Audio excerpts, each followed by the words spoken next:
Hi guys, welcome to PADCast. I'm ASM here, and we got a new member who's joining us starting this video, and it's Cinestra from Reddit. Hey guys. Yo, and then we got Vorpal, aka Vorpal. All right. Anyway, we got Vorpal here too.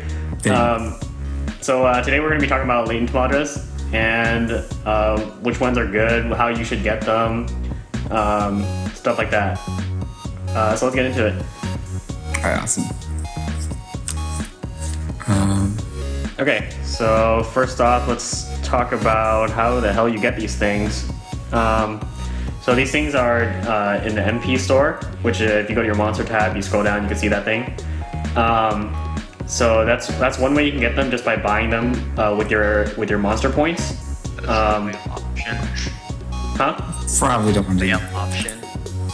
Yeah, that's probably not the way you should get them though. They're very expensive. You can farm the stat Tamadras and auto heal, and later on we should be able to farm the color resist ones, right? Yep. Yeah. They'll be in like the 5x4 dungeons. Oh god, horrible. Yeah. Guess what's the best leaders to farm those dungeons with though? Basically. Yeah. So ironically, the best way to actually farm the resist Tamadras are the MP dragons. Well, realistically, you're not farming them if you're not a whale anyway. They're what's their spawn rate? Probably like 10-15%, not even 15, probably like 10%. It's not that bad actually. I'm not so sure about that. No, I mean it's 10-15%, but like farming is not that bad. Like, yeah, dude, I've been doing when I was farming for Elia, I would tell you that what is it, like 40 runs maybe, I saw her like 3 times. Yeah, but the thing is, like with Elia, like you're trying to get skill ups. With these Tamadras, you just need one of them. To be fair, no, I was trying to get Halloween Izzo skill ups. It just didn't work out very well. I'll tell you, I got more skill ups on Elia than I did for Halloween Izzo, and that was a solid 1 out of 2. Dude, all right, enough of the skill up salt. We'll do the Tamadras. I see okay. How it is. So there's basically 3 classes of Tamadras right now. There's the stat boost Tamadras. There's also the time extend Tamadras. There's the color resist Tamadras and the skill delay Tamadra. Is that all? Yeah. There's auto heal too, but that one doesn't exist. Nobody should ever use a time extend one. It's bad for you. Not always. Well, we'll talk about that too. So not okay. We'll start with the stat boost ones. Sure. So, someone else want to take it? I'll talk for a little bit at first. So for all the stat boost things, the important thing to consider is that each of the stat boost Tamadras increase a monster stat by a certain percent, but these stat boosts go in before a leader skill or a TPA, so that's really important to know. So like monsters with they only get applied to their base stats. Plus eggs don't count or anything like that. Yeah, plus eggs are like afterwards. So if you have Athena and you try putting RCV Latent Tamadras on her, it's not really gonna work out at all. It's funny for the bands, it'll look good. Alright, yeah, you can put it on because it looks good. But yeah. So putting attack latents, which only increase 1% on something like Orochi, which only has a base of 1,000 attack, isn't gonna help you. Actually, Orochi has 4 TPAs though, so it actually helps a lot. How much is it? 1%, 5% attack on 1,000 attack. How much you get out of that? 20. Yeah, but if you get 4 TPAs, if you have 4 TPAs, then it becomes really multiplicative. I still wouldn't do it. You're probably better off putting skill delays on it. I think the best targets for the attack latents are ones with like insane number of TPAs. And if you're a whale and you plan on farming super SV, full attack latent rodents are the way to go. Yeah. Okay, yeah, so Superstar Evolve, which we don't have an NA yet, but should be coming eventually. The rodents need a certain amount of attack in order to 19 plus eggs worth of attack and 5 attack latents. Yeah, so that'll be enough to one-shot things with his Gungnir thingy. Yeah. The other use for stat lanes is for Arena. It's not. I suppose like you don't really need them for anything else, but the Raw Dragon Raw team Dragon for Arena uses. Right Dragon. Pretty sure Raw Dragon's the only MP dragon that uses HP latents. Yeah, I think that's the only one. So Yeah. he uses full HP latents in order to. Tank Terror. Yeah, in order to have enough HP combo with an Ender Shield to survive Kali's first attack. Wait, really? Yeah. Yeah. I thought it was for DQ Hera. It works for DQ Hera too. Yeah, but they have like a ton It's of both. dark Wait, how resist much also. HP can you run on a Raw Dragon team? I thought it was like 28k-ish.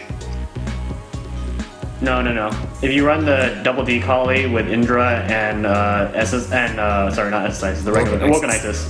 Vulcanitis, the team has like, I think if you max latent the max HP latent the 2 Raw Dragons, I think it's you get like a little over 30k.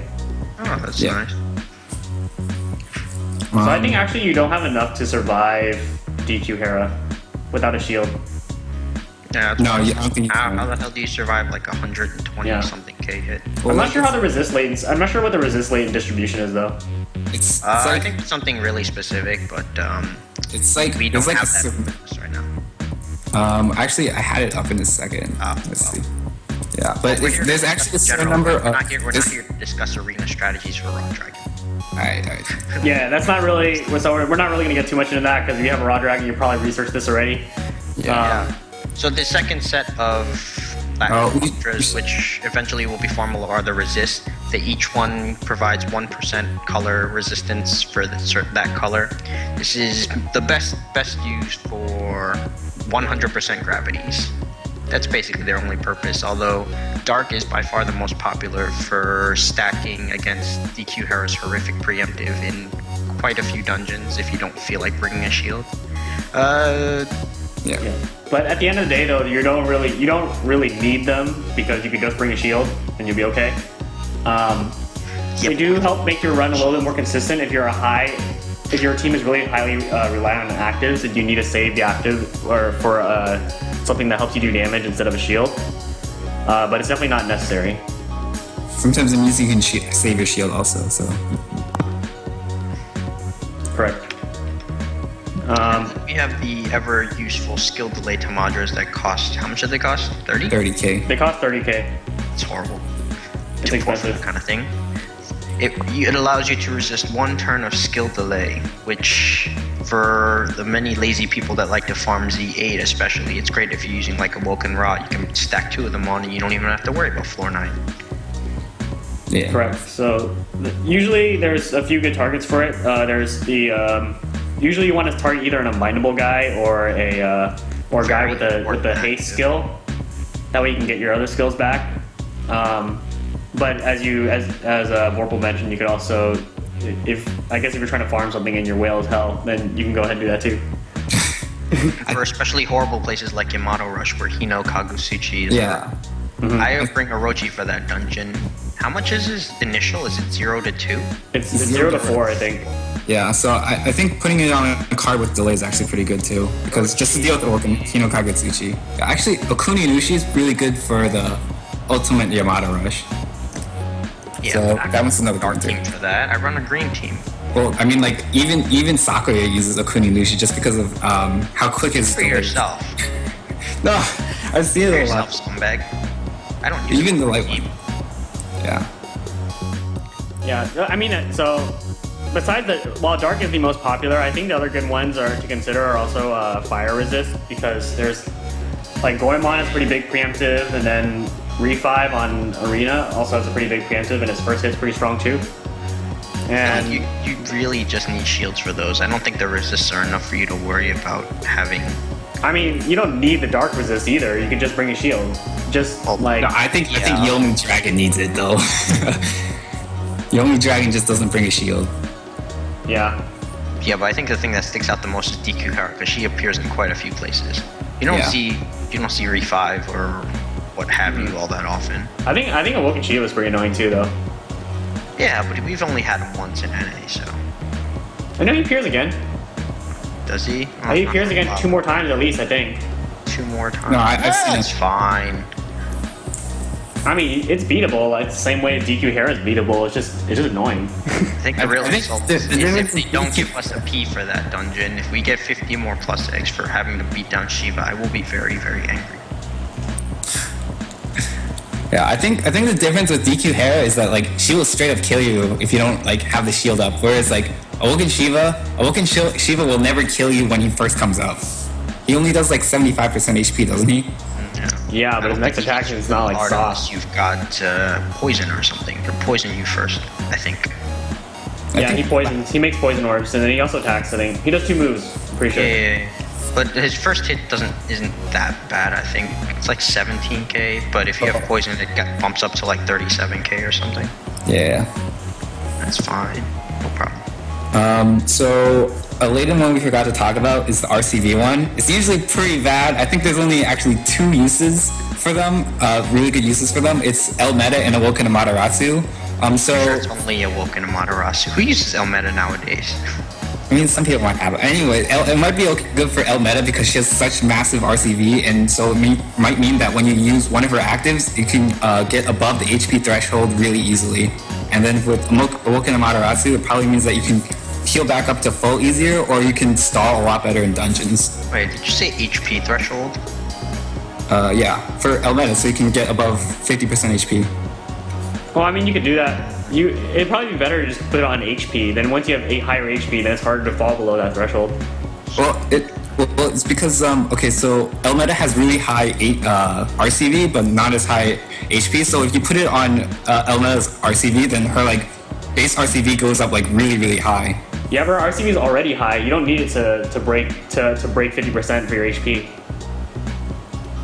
I think actually the best use for the RCV Latent is targeting those like high RCV subs that you tend to put on low RCV teams like Haku. Sometimes goes on a lot of low RCV teams, except for Yomi Dragon. Yomi Dragon's an exception. You know, Kushinada actually doesn't have as much RCV as I thought she did. I'm a little disappointed. Kushinada. Kushinada? She's got 937 at Hypermax. She only has like pretty 500 good. or something. What did you think it was? Like over 1,000? No, I thought she was gonna go over 1,000 with her evil. I'm a little disappointed. Yeah, so probably Pandora would be pretty good too because a lot of dark teams lack RCV, and she probably has like around the most RCV for dark teams. No, Haku has the most. Oh damn. Haku's actually a healer, so. Yeah. She's got 559. Like people throwing Haku on their ZA teams or on their Awoken Yomi teams. Persephone has the most. She's got 640. Persephone? Persephone. Okay, well Persephone's pretty good too. Yeah. Yeah, but basically like if you throw that kind of card on like I think Awoken Yomi's probably they gave her enhanced hearts. Huh? They gave her enhanced hearts. That's legit. Oh yeah, dude, the enhanced hearts are pretty nice because I get combo with the Heartbreaker, which aka Persephone, is pretty dope. I think what they do is they replace all of the attack boost ones with the enhanced heart ones. Let me check Apollo real quick. Go check El Valk. Apollo has it. I know Valk has it. Apollo has it too. Valk has 2 also. 2 or 1? Does she? Let me see. I think she has 1. Not sure. She's got 1. She still has 1 HP. Yeah. I think the only ones that they took out completely was the attack ones, and I think they replaced them all with heart ones. They still have the HP ones. They need to remove those. Yeah, they need to remove all of them actually. A quick overview. The HP Latent is great on high HP subs which is kind of obvious, I guess. The nice thing about the HP one is that it's easier to farm than the resist Latents. And if you're going to buy them, they're pretty cheap too. They're more expensive than if you just farm them, but I mean if you're lazy. you should never buy them. If you think about buying them, you are a terrible person for wasting your MP. Vorpal, you're always so friendly to the whales. I'm pretty sure the whales would never consider buying them. Yeah, no, they'd stone the dungeon. Damn right they would. I didn't buy HP lanes. I farmed them. It's because you're a smart guy. Yeah. Anyway, and auto heals are basically don't get those for any reason. Time extends, it kind of depends on your team. For the most part, you don't need them. I think at least for my theory, I think Awoken Sakuya is probably the only team that can run time extends and actually be pretty reasonable. Time extend latents, and that's only if you don't have high time extend subs. I'm pretty sure most people, at least the proper people, have the rainbow colored latents. That's why would you need rainbow latents? I think you only need one sub. You only need one rainbow latent. Yeah, that's true. You don't need like the full team to have it. Like there's no way rainbow. I feel like latent putting really five time extend latents on Sakuya just makes me look like a scrub. So no, I mean you put it on her team, not herself. No. Why would I put it on our team? I have a Woken Yomi there. You're not going to put time extends on Woken Yomi. No, of course not. But that's what I'm saying. If you don't have those kinds of cards, then I want to point out. I think I have a friend that actually has done that. Yeah, if you're not running like those high time extend builds with like a Woken Yomi and D collars and stuff, then I'm pretty sure that I have a person. I'm pretty sure I have a person with a Woken Yomi that has 5 time extends. Let me take a look. Okay, that's an exception because that's like. I think that's ridiculous. Like overkill. That's too much, But if you're like your average like light build has about 2 to 2.5 extra seconds, which is like 5. Wait, no, is it 5? Yeah, 5 time extends. It just has around 5 time extends. Yeah, 4 to 5 time extends. Yeah. So the latents make sense to me. Yeah, Unless you put 5 time extends on his Akuni, I should go laugh at him later. Yeah, I think particularly for the light-based Woken Sakuya build is probably a lot more useful. The dark build doesn't need it at all because they have plenty of time extends. Yeah, I don't know what to put on my I have like a hybrid like dark build, so. I think you don't need it because you have a Woken Yomi, so that compensates. I don't know what to put on my for latents. I just don't have any latents to begin with. Maybe HP ones. Probably HP. Yeah. I don't really. Or maybe skill delay could be useful. A couple of those. Stick it on Sakuya. Yeah, that's what I was thinking. For the bind clear, Yeah, that seems useful. You guys buy Uria yet? Okay, so let's wrap it up before we talk about Uria. Let's talk about Uria. We talk about Derp's editing, right? He has plenty of time to kill. We can just talk about whatever. No, Dennis is editing. Wait, is it Derp or Dennis? I don't know who's editing. It's not me. Okay. But you can wrap it up here then.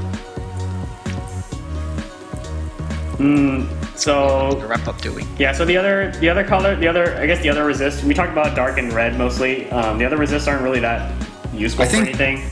The water is just useful to have one of, just to resist the Hera grav. is the only. It's Hera Is and Z8. I think Blue currently has like this one of the highest the highest number of bosses with 100% gravity. So it's useful to have like one of those. There's more than one? What? There's more than one? Terra Ice. There's Z8. Z8? Isn't he? He's dark. He's dark. Oh, he's blue. He turns blue and then he does the gravity. I'm just killing him You first. don't kill him before turn, you know. Oh, I mean, like I was just looking at ones that had 100% gravities. Okay, okay, fair enough. Yeah. Is that a thing? Doesn't everybody kill him by turn 2? I just looked up ones that had 100% gravity, and I got Hera Is and Z8. No, I've taken more than 2 turns to kill him before. Sometimes he healed up or whatever. Yeah. Oh, yeah, that's true. I mean, like, it's literally one slot. It's literally one slot. Yeah. Hey, that one slot is important. You know what my maid looks like with her random ass set of Awoken Latins? I mean, I think a lot of arena teams actually even after they like Yomi Dragon, even after they stacked up on like a ton of Dark Latents, they'll put on like one water just for the Hera Is. Oh, is that a thing? Oh, you know what latent stat things are absolutely great for? You know those horrible employees at Gung Ho when they make it a card with an attack that's like 21.99. Now you can just put a latent on it and it won't look like that horrible number anymore. I know. That is very important. You know when my Mei had 21.99 attack and I just had to put an attack latent on her and now it looks fucking great. 10 out of 10. Holy shit. This is very important for some people, okay? Alright, well, that's pretty close to just to cosmetic latent. That is not cosmetic. It is very important, okay? Do you know how many cards have that end in like 99 or something? It's horrible. So it's purely cosmetic. You don't do those kind of things. So what are you saying is it's purely cosmetic? Yeah, I don't know. Because you gain like 17 attack or something. I mean, but you got it because it's cosmetic. It's important. Okay, It's very fair important. enough. Do you know how people look at that and it just hurts? No, No. doesn't bother me. What hurts even more is when your card flashes all of a sudden because there's a stat latent on it. I don't like that. Well, get more then. What? No. As soon as you put on a stat latent, then your card flashes like 3 times. It does like one like original stats, it does like plus 6 stats, and then it does the latent Tamadra stats. It like takes too long for me. That doesn't bother me. Dude, that doesn't bother me either. Dude, you guys are picky. That bothers me so much. You are weird. Who looks at a card that long? You know what I don't like about the latents though? Like they put that second star on your card and it looks hella ugly. Yeah. Blocks my little socket picture. 2, 3, 4, 5. Blocks my socket picture. I get salty. Okay, so I think that pretty much wraps it up.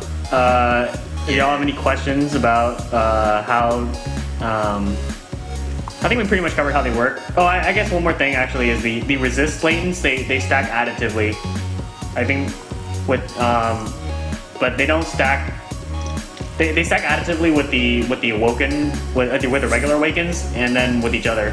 So if you got like 5 dark resist latents and then you got 1 dark resist awaken, it's 10% dark resist.